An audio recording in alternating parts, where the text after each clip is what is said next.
handle it. Check her out back there. Blah!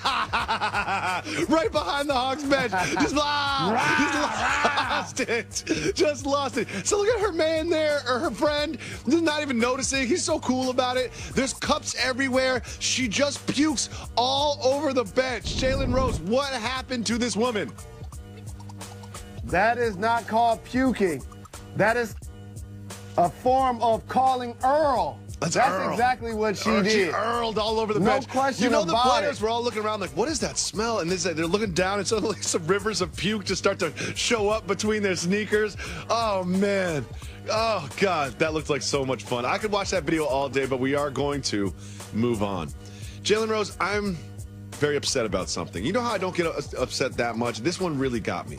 You remember how after a couple lackluster All-Star games, the NBA said, we're going to switch it up. We're going to pick teams, pick up basketball style. We'll have 2 captains from each conference, and then they will just mix it all up. They'll pick whoever they want. It'll be like just like you do at the Y with the teams. You'll split them up. It'll be so much fun.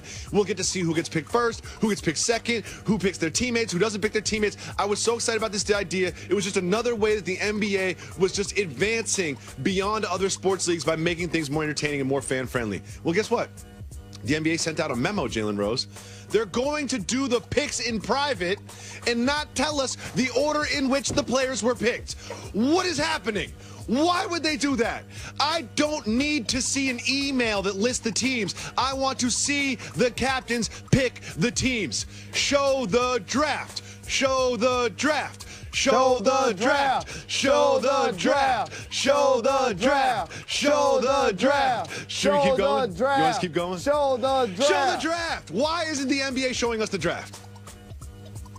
I don't understand. It would be awesome television, radio, podcast footage to use online.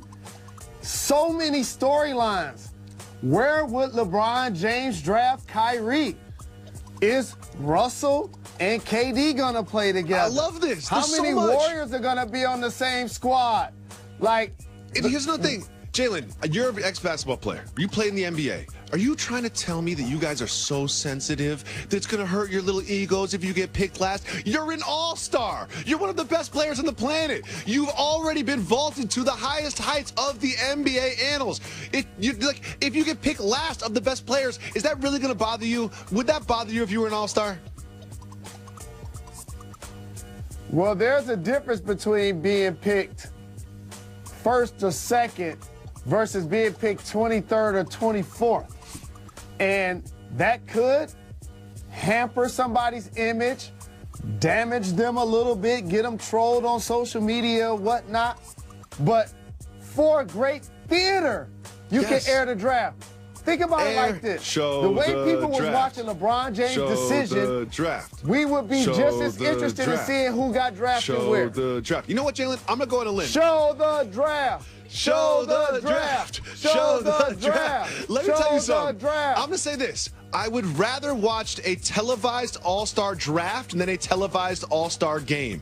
Trust me, I've been a television producer for almost 20 years. This is going to be better than the basketball. Show the draft, NBA. I would rather watch the draft than the game. I don't know why this is happening. And here's one thing I know about the NBA, one thing I know about the league commissioner, Adam Silver, one thing I know about intelligent human beings as a whole.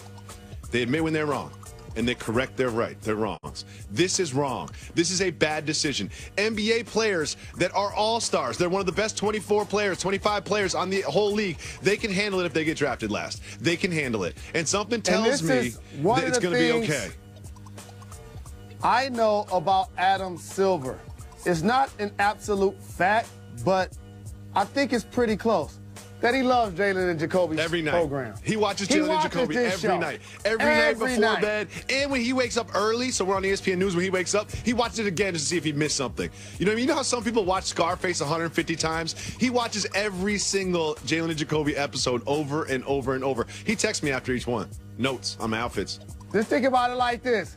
Joey and Molly don't watch the show, but Adam Silver does. He does. And I know he sees this. Commissioner, there are a couple of things that's going to change. Eventually, it's going to be 1 through 16 seeding in the NBA playoffs. That's going to take place. Show the draft. Show the draft. Show the draft. Show the draft. The producer wants to move on. I don't want to move on. Show the draft. Tweet the NBA. Tweet the commissioner on his fake burner account. Whatever you got to do. Just show the draft, NBA. Get this right.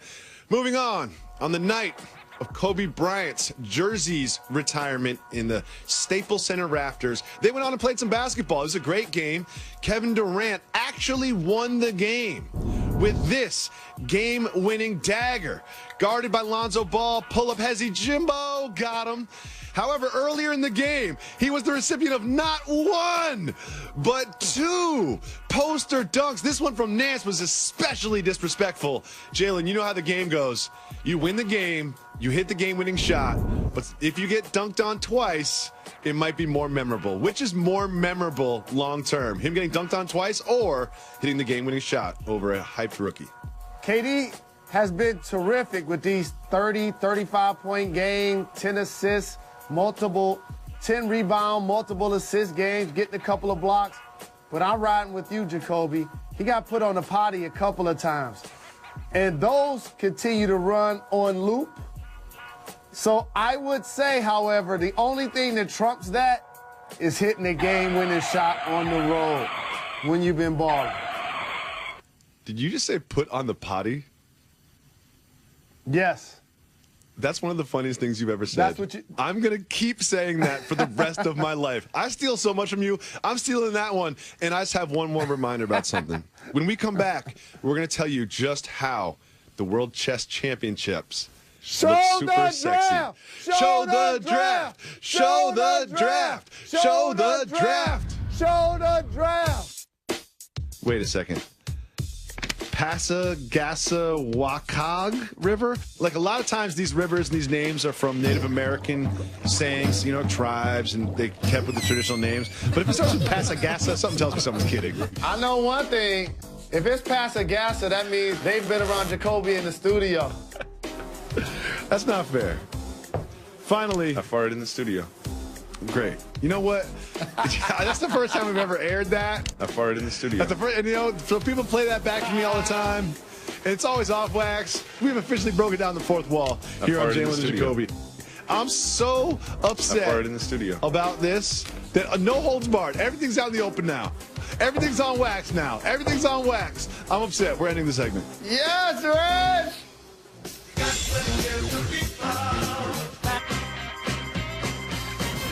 Welcome back to Jalen and Jacoby on ESPN2 and ESPN Radio. Jalen Rose, have you ever attended the World Chess Championships? No. No. Well, this year the World Chess Championships look pretty interesting. Let's take a look at this year's logo. I'm just going to go out and say it. That looks like an orgy. It looks like an orgy. It looks like four people engaged in coitus. Legs are intertwined. We don't know where one person starts, and there's not even a chess piece in the whole entire thing. Jalen, are you now going to attend the World Chess Championships? That looks like something that could be on the Playboy channel. Seriously. That logo was not considered as it related to the kids. They may want to watch the chess championship. The participants that come so diligently want to learn the game. That looked like, where's the condoms? Someone's going to get pregnant at the chess championships this year. There's going to be all kinds of babies. There's going to be a baby boom. Be like, what happened? It was the 2017 chess championships. 9 months later, a lot of babies. Moving on, back to more popular sport, the National Basketball Association.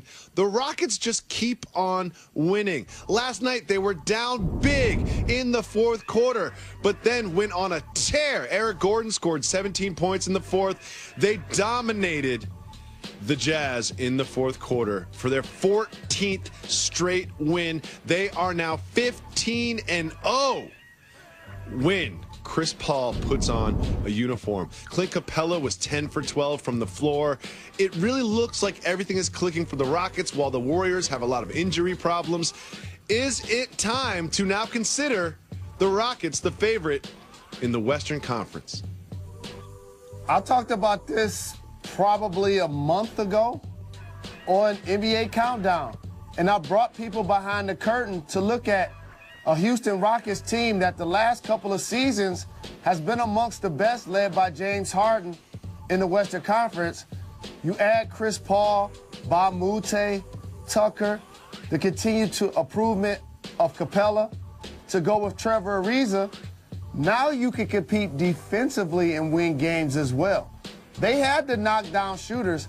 I've said this for years. When you watch Eric Gordon, when you watch Ryan Anderson, they're not just standing at the three-point line like I did in launching.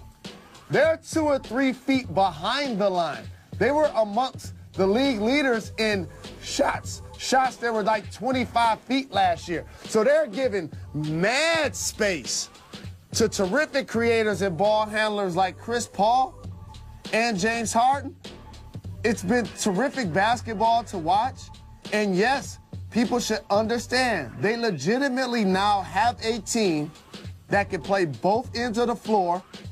That would not surprise me if I'm looking up and it's a game 7 and we're in Houston trying to figure out if the injuries to Draymond Green and Steph Curry during the regular season come back to haunt a team that's on a 9-game win streak. That lets you know how well the Houston Rockets have been playing. The Houston Rockets have been so well, and I think a lot of attention, and rightfully so, should be paid to the addition of Chris Paul. He literally has not lost a game in that uniform. But one addition they have is really just the improvement of Clint Capella. Clint Capella has been so good protecting the rim, so good rolling to the basket, so good catching lobs. The evolving of Clint Capella is really one of the things that is fueling this Rockets team into the stratosphere. Moving on to a couple teams that are playing a little bit less than expectations. The Blazers and the Timberwolves faced off. The Blazers had a big lead in the fourth quarter that they blew. Dame Lillard was mad after the game. You know what did not calm him down? He was reportedly called some anti-gay slurs by some fans outside where the visiting team bus was driving off. Let's take a look. What you say? What? Which one of y'all said that? What's up, Lillard?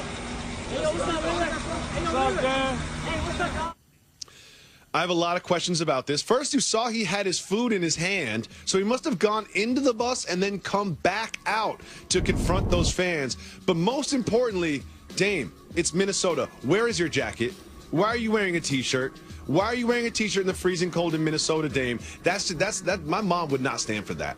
She would say that you're going to get sick, Dame Lillard. Jalen, what do you think about this incident outside? Well, first and foremost, the individuals that were harassing Dame Dollar need to be disciplined by the league. Just because you purchase a ticket to a game doesn't give you the license to disrespect me and or call me out of my name, especially in the context of if I wasn't wearing that uniform, and I bet if they were all walking down the street, they wouldn't approach the Oakland native that way. So don't do it then, number one. Number two, now I want to laugh a little bit. Dame, I know for a fact you wasn't holding your food. I know that for a fact. Seriously? What if them cats really would have wanted it? You know what I'm saying? It looked like some Chinese leftover. He'll throw some lo mein at somebody. That's just how he opens up. He's also got a Gatorade and a water. How does food work out? Take us behind the curtain, Jalen. Where did he get the food from? Does someone go get him the food?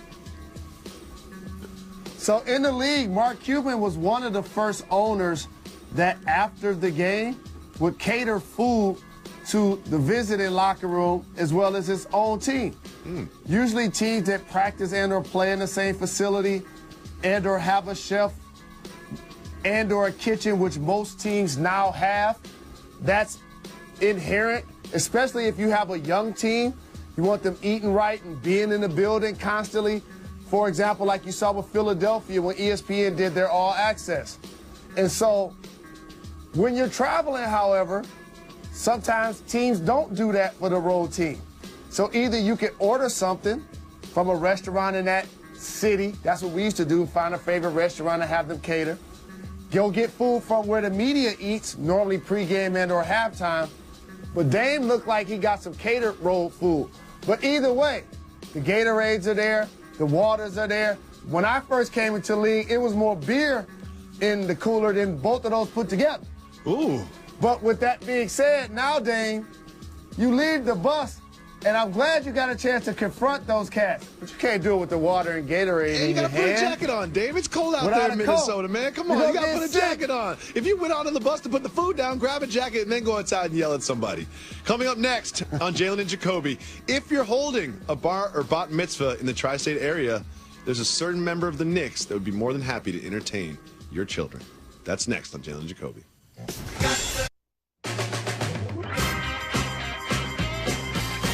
Welcome back to Jalen and Jacoby on ESPN Radio and ESPN2. If you watch this show or listen to the podcast, you always get it first. It's time for Broken News.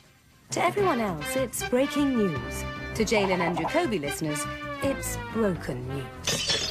If you watched the show last week, everyone was talking about how Aaron Rodgers was going to come back and the Packers were going to, clean the table and they were going to win their last 3 games and make the playoffs. Here on Jalen Jacoby, we looked you right in the eye and told you this is not going to go well. They're going to lose to the Panthers. Aaron Rodgers is going to get hit a lot, and then they're going to lose to the Panthers, and then they're going to put Aaron Rodgers back on the shelf. Well, guess what they did, Mr. Rose? You'll never believe it. What did they do? Exactly that. Aaron Rodgers was throwing interception after terrible interception, didn't look great, was being pressured by the Panthers on almost every drop back, and now the Packers have announced that he's back on the IR and he will not play the rest of the season. If only the Packers watched Jalen and Jacoby late at night on ESPN2, they would have avoided all of this. Moving on, Marshall Mathers has a new album out that I've listened to and that I've thoroughly enjoyed, and he's doing some interviews for it. He did an interview with Vulture magazine. They asked about his post-divorce dating life, and he told them that he has been meeting women at strip clubs, that's where he meets women, and that he has also turned to Tinder, the popular dating app, which led to me asking you, Jalen Rose, which is a better place to meet women, Tinder or strip clubs? In person is normally the choice. So based on the question, I would have to say the strip club, except online you go www and then it's international. You have more options. So I'll probably have to go with the internet. Okay, moving on. If you're in the tri-state area and you want to have a bar or bat mitzvah for your son or daughter, you can now hire Kyle O'Quinn of the New York Knicks. Kyle O'Quinn of the New York Knicks makes $4 million a year, but he's got a side hustle where you can hire him to go to bar mitzvahs or bat mitzvahs, and he has a great time. And he said, trust me, these people know how to party. Jalen Rose, have you ever gone to a bar mitzvah in your life? I have never gone to a bar mitzvah. I've never been invited to one, which I'm disturbed. This should still happen. Somebody should invite me. But more importantly, Kyle O'Quinn, keep getting them checks. Keep getting them checks. This is a hustle. I respect side hustles in all forms. You just never have enough money. You know what? The playing career won't last forever, but you can always entertain young children at a bar bat mitzvah. Shout out to you, Kyle O'Quinn. Moving on.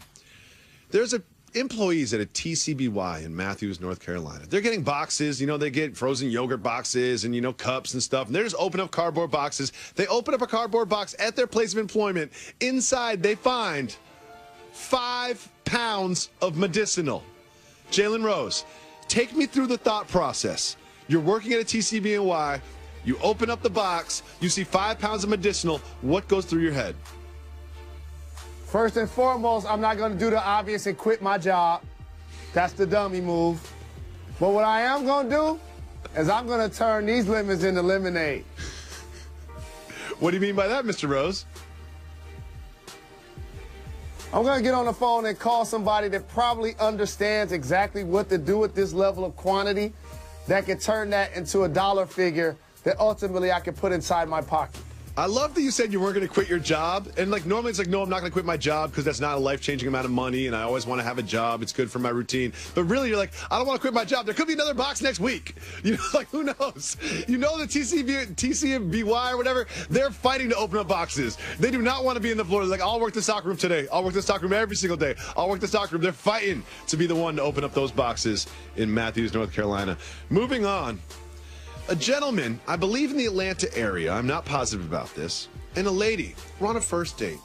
And they enjoyed each other's company, so much so that they engaged in coitus. And they had an evening together where they just really enjoyed each other's company, so much so that the gentleman in this situation got a thank you card, like the kind you buy, opens up with an envelope. Inside the thank you card was just a respectful thank you, showing gratitude, and also a $10 gift card to Chick-fil-A. Jalen, the $10 gift card thank you after a night of coitus, is that a gentlemanly gesture that should be celebrated, or is that just straight up disrespect? That's disrespect. I love Chick-fil-A just like anyone else, and I know it originated in the South, and it's a staple down there. But if you really want to step your game up and you had a terrific night, you have to get something from Waffle House. You gotta go Waffle House there. And you gotta go bigger than $10. You know what I mean? Like, you can get a meal, but you can't get a meal for you and a friend. But definitely agree. Chick-fil-A, no. Waffle House, yes. That's it for us today. We'll be back tomorrow. Smothered, and covered. Giving the